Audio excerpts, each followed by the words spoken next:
नई दिल्ली।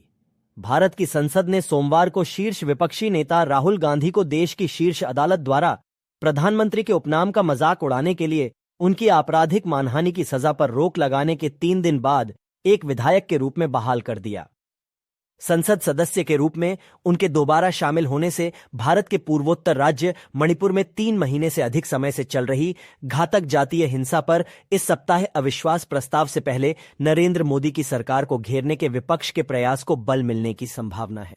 मोदी के घोर आलोचक और 2024 के चुनावों में उनके मुख्य प्रतिद्वंद्वी गांधी को मार्च में एक मजिस्ट्रेट अदालत द्वारा दोषी ठहराए जाने के बाद संसद से बाहर कर दिया गया था। सुप्रीम कोर्ट ने शुक्रवार को उनकी दोषसिद्धि पर रोक लगा दी, जिसका अर्थ है कि इसे अस्थायी रूप से रोक दिया गया है, जबकि अदालत अंतिम फैसला जारी करने से पहले गांधी की अपील पर विस्तार से विचार करती है। अदालत के आदेश का यह भी मतलब है कि गांधी अगले साल का आम चुनाव लड़ सकेंगे, जब तक कि अदालत का अंतिम फैसला उनके खिलाफ नहीं जाता। मानहानि के मामले में गांधी द्वारा 2019 के चुनावी भाषण में की गई टिप्पणियां शामिल थीं। गांधी ने पूछा, सभी चोरों का उपनाम मोदी क्यों होता है? इसके बाद उन्होंने 3 प्रसिद्ध और असंबंधित मोदी का उल्लेख किया।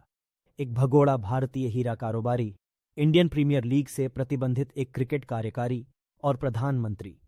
यह मामला पूर्णेश मोदी द्वारा दायर किया गया था, जो गुजरात राज्य में मोदी की भारतीय जनता पार्टी के सदस्य हैं, लेकिन प्रधानमंत्री से संबंधित नहीं है।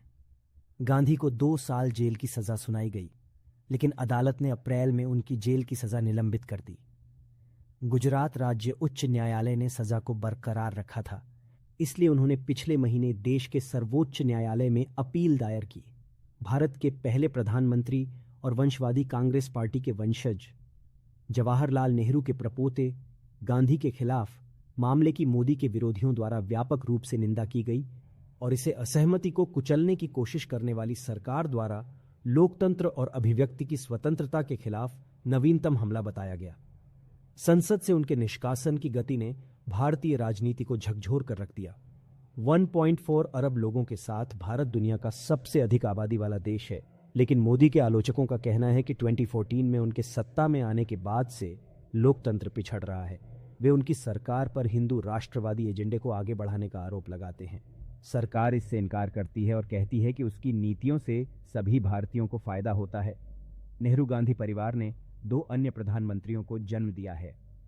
राहुल गांधी की दादी इंदिरा गांधी की उनके पद पर रहते हुए हत्या कर दी गई थी और उनके पिता रे